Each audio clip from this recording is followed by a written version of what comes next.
কি পিন্ধে পাইছি হ্যাঁ পাঞ্জাবি কার পাঞ্জাবি কার নাতিনের মহিলার নাতিনের তোমার বয়া হেরা তোমার কানে কানে কি কইছিন মন্ত্র কইছিন পরে হেসন থেকে তোমার শরীর বিষ মাথাত বিষ পেটও বিষ তুমি কোন গেলে ভালো হইবা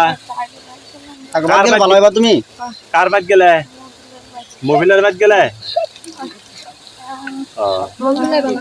মহিলা বালা করে নাকি তোমারে 3 বার বালা করছে নাকি মহিলা তোমার 3 বার বালা হচ্ছে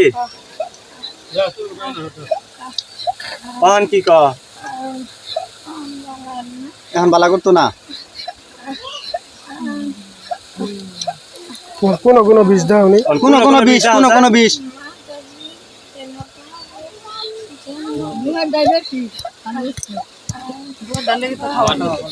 আর তুমি খাইতারো না হন কিছু খাইতারো না মহিলা যে তোমার এনে বইলো তোমার তোমার বাইক করবে না হচ্ছে কি কইছেন তোমার কইলে মাইরালবো বাইতে কইলে মাইরালবো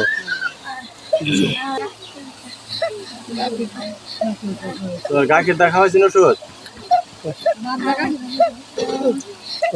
3-4 মাহ আগৰ পৰা ল'ৰাটো তাৰমানে আমাৰ ঘৰৰ কান্দাৰ উত্তৰ ফালে ঘৰটোৰ মহিলা বেগম আৰু আৰ্জিনা বেগম আৰু জয়তন্যা চাই ল'ৰাটোক তাৰমানে আমাৰ ঘৰত কোনো মানুহ নথকাত আমাৰ ব্ৰাদাৰ ঘৰত নথকাত আৰু ভাবিটো ঘৰত নথকাত তেখেতসকলে আহি ল'ৰাটোক প্ৰবঞ্চন কৰি তেওঁলোকে ল'ৰাটোক আমাৰ ঘৰৰ পৰা তেখেতক ঘৰলৈ মাতি নিছিল মাতি নিয়াৰ পাছত তেখেতক বোলে গাখীৰ দি ভাত খুৱাইছে আৰু বোলে কল খুৱাইছে নি কেনে আৰু তাৰ ঘৰত বহাই তাৰমানে আসন চাখন দি কিবা বহাই তাৰমানে দেৱতা কিবা ভূত পিশাচৰ কাম তাৰমানে তেখেতে কৰিছে তেখেতে কৰাৰ লগে লগে আমিতো গমেই নাপাওঁ আমি কায়ো ঘৰত নাই ঘৰত নথকাত কাৰণে ল'ৰাটোক বোলে কৈছে যে তুই ঘৰত যাই একো নকবি তোৰ মাক দেউতাক একো নকবি যদি কোৱা তেনেহ'লে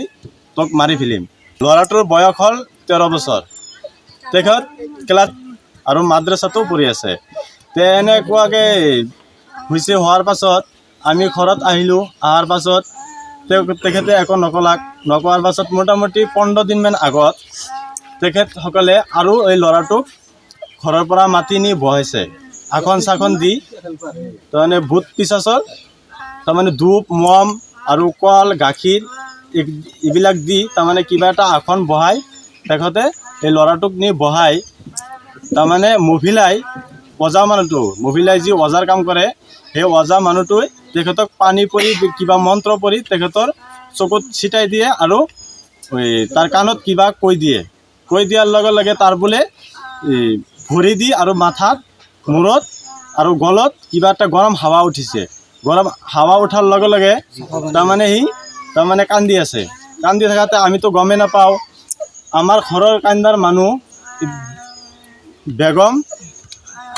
বেগম আৰু ফুলবানুৱে তেখেতে তাৰ ঘৰত যাই দেখা পাইছে যে ৰেজাজলক তেখেতে আসন চাকন দি বহাই আছে তে আহোনে আহি আমাক খবৰটো দিলে ঘৰত আমি যাই চাওঁ তেখেতে ৰেজাজলক মহিলাই আৰ্জিনা খাতুনে আৰু ডক্টৰ দেখাইছিলোঁ আপোনাৰ নলবাৰী নাৰ্ছিঙতো নিছিলোঁ এই ৰিপৰ্ট আছে তেখেতৰ কোনো বেমাৰ নাই নৰ্মেল বুলি কৈছে তেখেতৰ কোনো বেমাৰ আজাৰ নাই আৰু আপোনাৰ এই MRI কৰিছিলোঁ বৰপেটা ফকৰুদ্দিন আলী আহমেদ হস্পিটেলত ডক্টৰে কৈছে তেখেতৰ কোনো বেমাৰ নাই তাৰ কোনো ৰিপৰ্ট ওলোৱা নাই তাৰ সব নৰ্মেলে আছে আৰু পাঠশালা আপোনাৰ এই কাৰ্তিক ডেকাৰ তাতে নিছিলোঁ এই ৰিপৰ্ট আছে তেখেতে কৈছে ইয়াৰ কোনো বেমাৰ নাই 7টা ব্লাড পৰীক্ষা কৰিছে আৰু CT স্কেন কৰিছে আৰু MRI কৰিছে আৰু আপোনাৰ এই আল্ট্ৰাসাউণ্ড কৰিছে আৰু গলৰ এক্সৰে কৰিছে তেখেতে ক'লে যে কোনো বেমাৰ নাই আৰু আমি কোৱালগাছি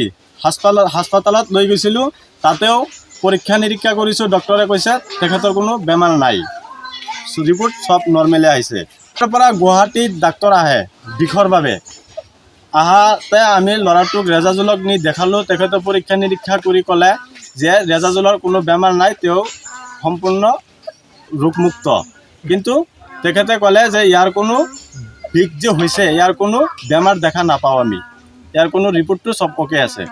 তে আমি ডক্টৰ দেখালোঁ, দেখাৰ পাছত ডক্টৰে ক'লে যে ইয়াৰ কোনো বেমাৰ নাই। এই ৰেজাজুলক নি মহিলাই যি তাৰ ঘৰত নি কেলে আসন চাখন দি ৰেজাজুলক মহিলাই আৰু জয়তন্য চাই আৰু আৰ্জিনা খাতুনে যি নি প্ৰবঞ্চন কৰি নি বহাৰ পাছত তাৰ কোনো বেমাৰ আজাৰ নাই বুলি ডক্টৰে ক'লে। তেখেতে কিহৰ কাৰণে এই সৰু ল'ৰা এটা 13 বছৰৰ বাচ্চা এটা নি তেখেতে কিয় বহালে? সি কি অজা নেকি? তাৰ লগত কিবা আছে নেকি? তেখেতসকলে কৈছে সি বোলে তুলাৰাচি। আমিতো নাজানো সি তুলাৰাচি নেকি। তেখেতসকলে তাৰ ওপৰত কিবা এটা জাপি দিয়া বুলি তেখেতসকলে কৈছে যে তাৰ লগত কিবা ভূত পিচাচ আছে বুলি কৈছে। আৰু তেখেতসকলে এইটো কৈছে আসামৰ কোনো ডক্টৰে তেওঁক ভাল কৰিব নোৱাৰে আৰু কোনো ওজাও বোলে ভাল কৰিব নোৱাৰে।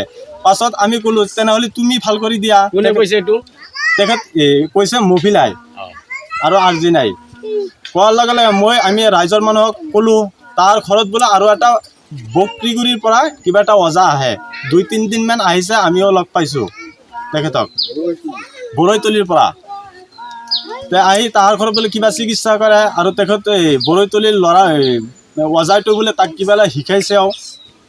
তে এতিয়া আমাৰ ল'ৰাটোৰ ডক্টৰৰ পৰীক্ষা নিৰীক্ষা কৰিছোঁ, একো বেমাৰ ওলোৱা নাই। তেখেতসকলে যে আমাৰ ল'ৰাটোক নি ঘৰত বহাইছিল ভূত পিচাচৰ কিবা এটা আসন চাখন দি, তাৰে পৰা বেমাৰটো সৃষ্টি হৈছে। বিষ আৰু ফাপুৰ, তাৰমানে দম চাৰিব নোৱাৰে, কিবা খাবও নোৱাৰে। আজি 16 দিন ধৰি তেওঁ একো খাব নোৱাৰে, ভাত পানী একো খাব নোৱাৰে, অকলে খালি ORSহে অলপ অলপ খায়। আমি আইনৰ আশ্ৰয় লৈছোঁ। আমি কালি যাই FIR এখন দাখিল কৰিছোঁ। এতিয়া থানাৰ আৰক্ষীয়ে আহিছে, আহি কিনে তাৰ ঘৰত সোধ-পোছ কৰিছে।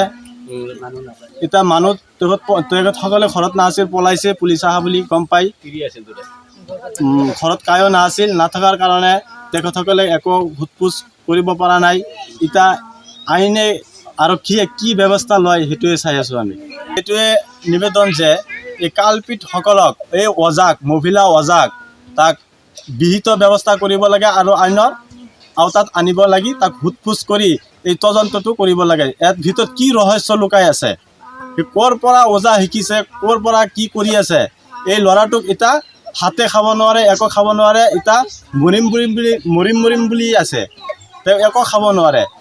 এই আমাৰ সকলো ৰাইজকে জনাইছোঁ, আমি আমাৰ গাঁওবুঢ়াক জনাইছোঁ, ৰাইজকে জনাইছোঁ আৰু আমি প্ৰশাসনকো FIR দাখিল কৰিছোঁ।